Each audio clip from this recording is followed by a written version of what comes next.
Last night, Brandon Ingram was traded to the Toronto Raptors in exchange for Bruce Brown, Kelly Olynyk, a first-round draft pick, and a second-round draft pick. This is a pretty solid return for Brandon Ingram. Obviously, Bruce Brown, he's the guy you want on a contending type team. Now, the Pelicans, they aren't contending, but this is a good return for him. Kelly Olynyk, a solid backup center. Bruce Brown, like I said, they could probably flip him to a contending team and get something back for him because he was really solid in that Nuggets run when they won the championship a few years back. Then they get multiple draft picks, get a first round and second round pick, and I don't think it has any protections on them, so they get to keep those picks without having to worry about anything. The Pelicans have been looking to move Brandon Ingram, and they had to make some type of move. The team's been really bad this year, obviously with the injuries and them getting so far behind to start the season.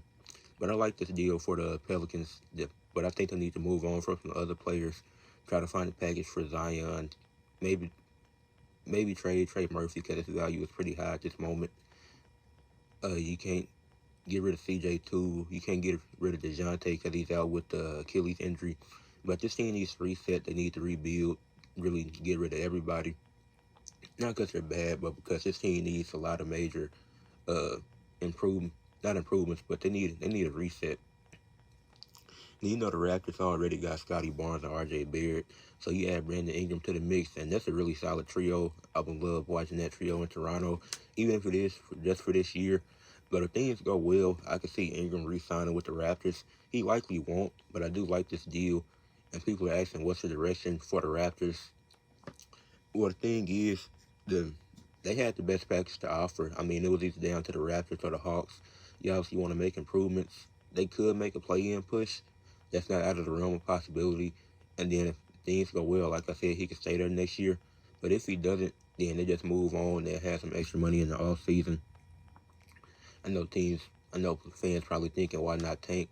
I think tanking is just dumb in general because one thing it does is it hinders the growth for some of the players. And then you teaching the players losing habits. Like, you don't want to instill losing habits in a team.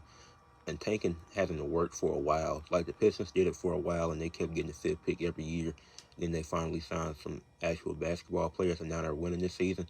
So tanking doesn't always work. It doesn't always guarantee you the first pick. So I like what the Raptors did in this trade. I think it's a win-win. So I accidentally uploaded this on my old channel. I did not realize I did that. I woke up early in the morning to record this short, so I had to save it to my phone, then upload it on here. So yeah, upload on the wrong channel at first, but here's the Brandon Ingram breakdown of the whole trade. And win-win, like I said.